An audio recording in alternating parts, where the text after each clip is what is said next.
Oke, untuk skema selanjutnya adalah customer tidak melakukan booking untuk pemesanan treatment, melainkan dia langsung ke lokasi dan langsung memesan dan ingin treatment di hari itu juga, di waktu itu juga. Itu untuk pencatatannya, tidak di order penjualan. Ketika tadi kita sudah melakukan pencatatan order penjualan, itu artinya kita melakukan pencatatan booking itu di order penjualan. Tapi ketika dia on the spot, itu langsung ke invoice tanpa harus ke order penjualan. Nah, di invoice teman-teman bisa buat invoice baru,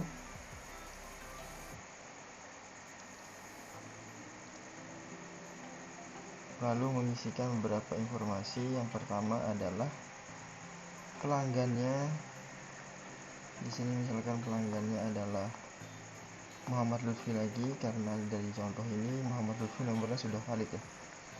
Bagaimana ketika tidak ada datanya? Teman-teman bisa buat mitra baru seperti biasa.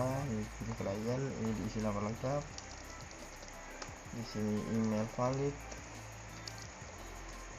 email yang valid maksudnya, nomornya juga harus valid seperti itu ya. Nah, setelah itu teman-teman tambah produk untuk menentukan dia akan melakukan treatment apa, seperti itu. Misalkan dia treatmentnya adalah whitening, misalkan whiteningnya 120 di room Acira atau room Atsuka misalkan, disimpan. Lalu dari jam mulainya dari jam 1 hingga jam, karena 120 menit adalah 2 jam, sampai jam 15.00. Kuantitinya adalah 1, dan diskonnya misalkan ada diskon happy hour, misalkan diskon untuk bulan ini happy hour itu 30%, nanti akan dikurangi langsung. Lalu ketika ada diskon atau ada promo, teman-teman wajib mengcopy voucher code yang ada di merah ini sesuai dengan vouchernya. Kasusnya adalah happy hour, yang di-copy adalah ini. Lalu kita balik lagi spasi, lalu Ctrl V untuk paste. Ini untuk memberitahukan bahwa pemesanan itu memiliki treatment yang dilakukan ada promonya sebesar 30%, yaitu happy hour gitu. Setelah itu teman-teman bisa simpan dan konfirmasi. Ini langsung pilih oke saja. Teman-teman, ini udah statusnya sudah unpaid ya. Teman-teman bisa balik invoice, bisa dilihat ini ada satu treatment yang belum diselesaikan pembayarannya. Kalau mau lihat detailnya, ini whitening. Ketika teman-teman ke order penjualan, ini tidak akan tercatat, karena yang kita catat adalah yang on the spot, bukan yang bookingan. Kalau yang bookingan baru akan tercatat di sini. Nah, oke. Selanjutnya, setelah menambahkan, teman-teman punya kewajiban untuk mencatat pencatatan yang invoice ke dalam input data booking. Caranya bagaimana? Teman-teman bisa lihat invoice untuk melihat detailnya. Lalu teman-teman membuka system.damage.id. Setelah login, ini kan ada beberapa fitur tuh. Ada fitur untuk input data booking, cancel data booking, dan report data booking.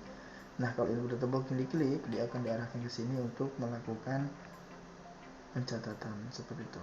Cara mencatatnya, teman-teman bisa klik tindakan, terus unduh PDF. Nah, lalu ini disalin invoice-nya, Ctrl C. Ini untuk kodenya dipaste di sini, lalu linknya dimasukkan link yang di sini, atau link ini sifatnya opsional ya. Lalu terapisnya dipilih, misalkan di sini terapisnya adalah Ari, cari Ari. Lalu setelah itu jam mulai treatmentnya dari jam 13 sampai 15, misalkan jam 13 mana? Jam 13 sampai 15. Nah, yang ada di dalamnya harus di checklist. Sebelum ke jam, di sini ada tanggal. Tanggal ini diisi dengan tanggal kapan dia akan treatment gitu. karena dia sifatnya on the spot. Tanggal 18 Februari yang diinput tanggal 18 ya, 18 Februari. Nah, setelah itu tinggal dikirim. Oke, setelah ditambahkan, data yang akan ditambahkan akan muncul di report dan filter atau booking. Ini ketika diklik akan diarahkan ke sini dan teman-teman bisa filter nantinya. Ini misalnya tanggal 16, teman-teman klik 2 kali, tinggal pilih tanggal 18 gitu, tanggal 1 gitu, sesuai dengan pencatatan yang teman-teman lakukan. Nah, pertanyaannya adalah bagaimana ketika satu kasus reschedule gitu. Misalkan di kasus ini jam mulainya adalah 13 gitu, dan akan di reschedule ke jam 16 misalkan, atau jam 14 gitu. Nah, caranya adalah teman-teman buka menu cancel. Menu cancel ini digunakan untuk menghapus pencatatan yang telah kita lakukan di sini.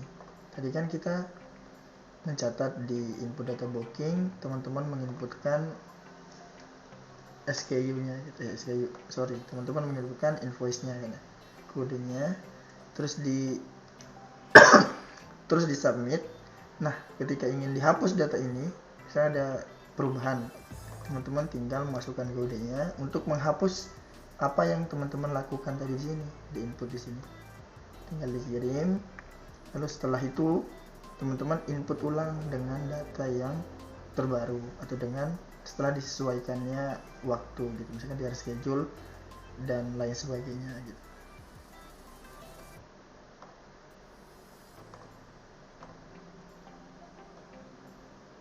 Terus pertanyaannya lagi, bagaimana ketika ada perubahan terkait terapisnya? Misalkan teman-teman bisa klik, terus teman-teman bisa edit terkait perubahan apapun itu, teman-teman bisa edit seperti itu ya, lalu tambahkan, lalu kita cari sesuai dengan treatmentnya, diganti, lalu dihapus yang lama seperti itu. Nah, setelah itu pertanyaannya adalah, misalkan sudah selesai dan ingin melakukan pembayaran, teman-teman berkewajiban, sekali lagi teman-teman berkewajiban untuk mencatat pembayaran yang dilakukan oleh customer. Caranya adalah klik pada data customer yang ingin melakukan pembayaran, lalu pilih buat kwitansi penjualan. Lalu pilih metodenya mana, kalau cash pasangannya adalah cash kecil, kalau QRIS dan debit metode pembayarannya bank transfer. Lalu akun keuangan tinggal disesuaikan. Lantas pertanyaannya adalah, bagaimana ketika customer, kasusnya di sini Muhammad Lutfi, ini melakukan pembayaran dengan dua metode pembayaran. Misalkan 100 ribunya ingin dibayarkan dengan cash dan sisanya ingin dibayarkan dengan QRIS misalkan. Teman-teman bisa melakukan langkah berikut ini.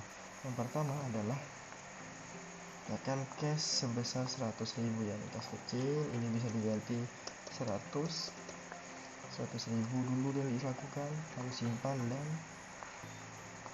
konfirmasi. Oke, nanti saja. Nah, ini menandakan kita melakukan pembayaran itu pakai ada bagian-bagiannya dan belum lunas katanya.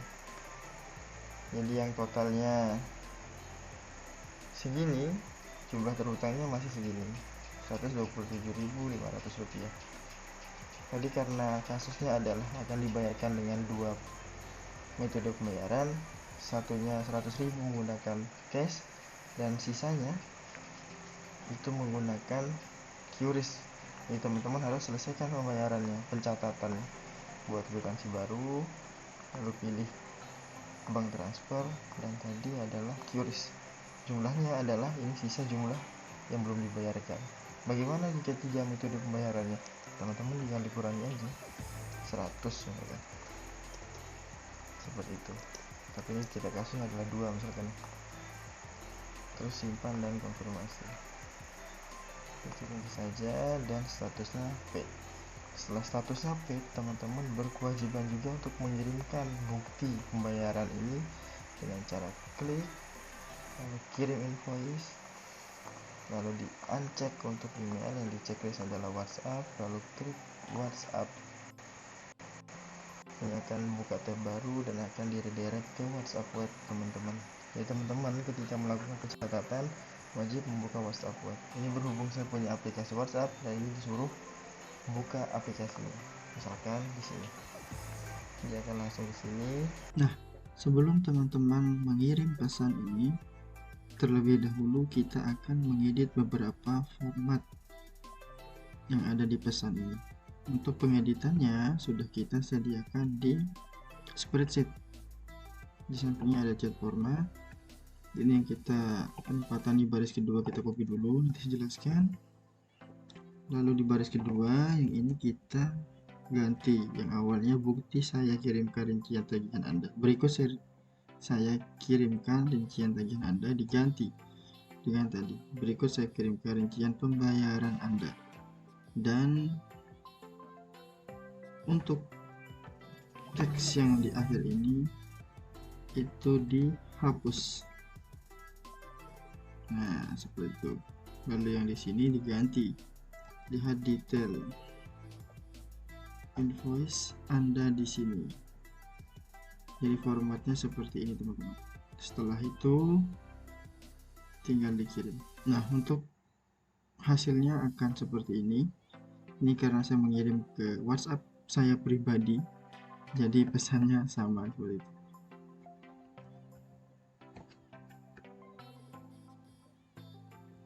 Oke, itu adalah panduan bagaimana cara kita melakukan catatan untuk customer yang datang terapis, terus datang, lalu kita buatkan kwitansi, lalu kita kirim buktinya.